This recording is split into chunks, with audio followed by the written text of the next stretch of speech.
Gitawag ko ni mama guys kanay bitbit nga isda nga mulis nga dako kaayo nga presko pa kung mukilaw ba kuno ko. Aw kay dili na to nadilian guys kay mao gyud akong paborito nga kinilaw. Oh my god. Kung mao na ni guys ato na siyang gitilad din katunga kay katunga ra atong kilawon ani kay lisod pud no kay tanan ang daghanan niya ako ra pud mukaon. Sa mauna ni siya guys, nakita mo naman grabe ka presko. Oh, yum yum ang bihod guys, dami na tinula. So set aside sa nato na guys, kay para unya na po na nato pangsudaan. Yes! Ato ni i-prioritize nga ato kilawon.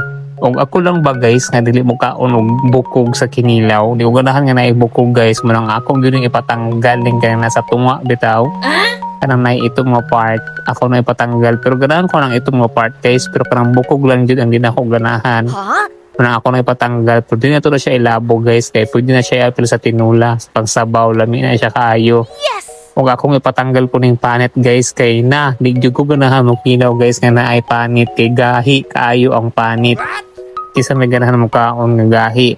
Nya, usap pa, dili mo observe ang suka o dali basta na ipanit. Nya, marangsahan pa nimo ang isda kung maipanit guys, muna yung na-obserbahan po.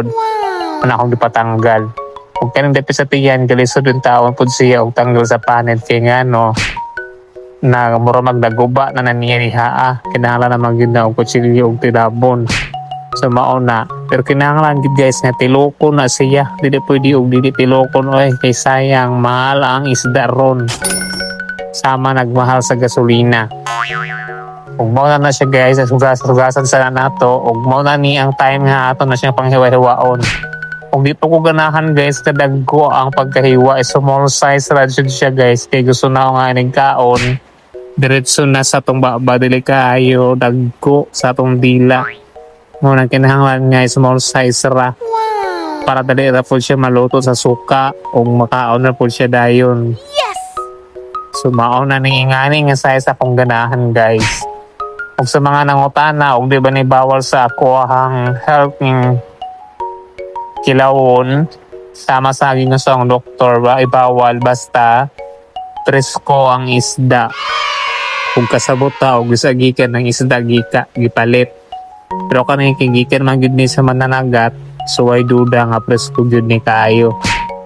Mao nang salamat dok sa imong mga paalala kaya sa amang gyud dok lami man gyud ikilaw dok mukaon jud daan ning mga kilawon nya parisan pa nimo og bahaw nga luto. Sigurado jud ang imong diet ani maguba gyud mo lang ayo sa pagdiet kung naay kilawon. Yang katungaan ni guys kalami nga jud labi na tong bihod na paborito sa sang mama ang bihod guys labi na tulaon na. Pwede po ka magsugba na guys kaya lami na siya sinugba. So mo na padayon ta ani og slice karon mahumanan ni. Daghan na kaayo na siya guys nga mahimong ang kilawon katunga lang gani na. Nice! Grabe ka presko sa isda guys. Oy pula-pula pag yun. Ilaman mo presko guys kay pula pa ang iyahang unod. Kaya kung di pa ni presko waan na.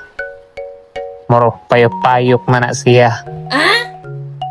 Nang ganahan yun ko maghilaw guys. Kaya nga nung daghan kong luto mahurot. Ambot lamang yun. Mga kong naobserbahan. Dagan kong mahurot nga kanon, mabusog yun ko. Yay! Kaya naman ko siya yung mga lamas good, kanang suka. Nasyad sa yung mga panakot, mo nang nakalindot sa kinilaw. Ug bao na guys, nahuman na, syempre hugasan po na nato, no? After hugasan, mao na niya. Natay suka, diring nga manyaman, nga in-order na to sa TikTok. Grabe guys, perfect yun ang lasa sa ilang suka guys.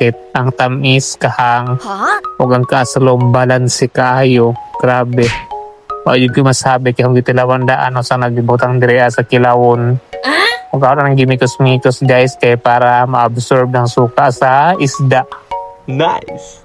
O katumbutangan o asin para napoy lasa no. Ilisod po doon sa may asin. Diba may asin ang suka.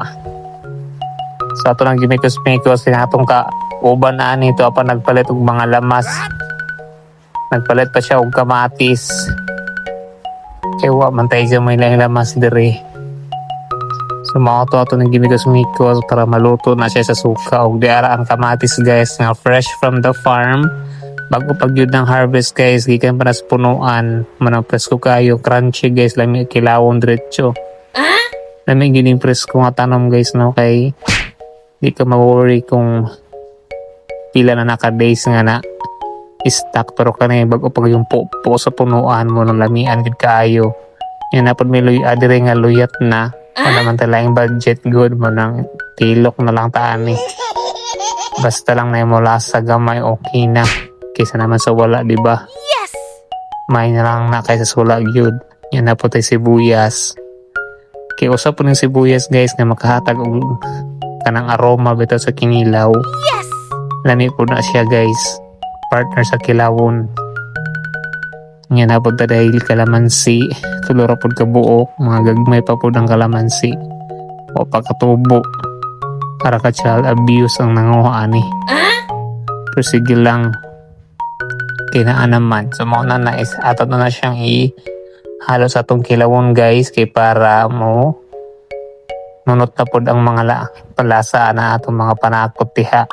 Nice. O ato na po ng imikos-mikos o gutro kay para mag-mix na atong mga panakot diha sa atong kilawon. O napansin ako guys, mura ka dyan naluto na sa suka ang isda.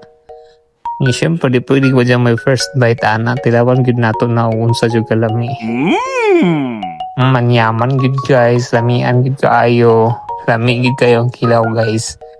So mauna ni guys ang time nga pwede na nato i-serve, pwede na nato kanon.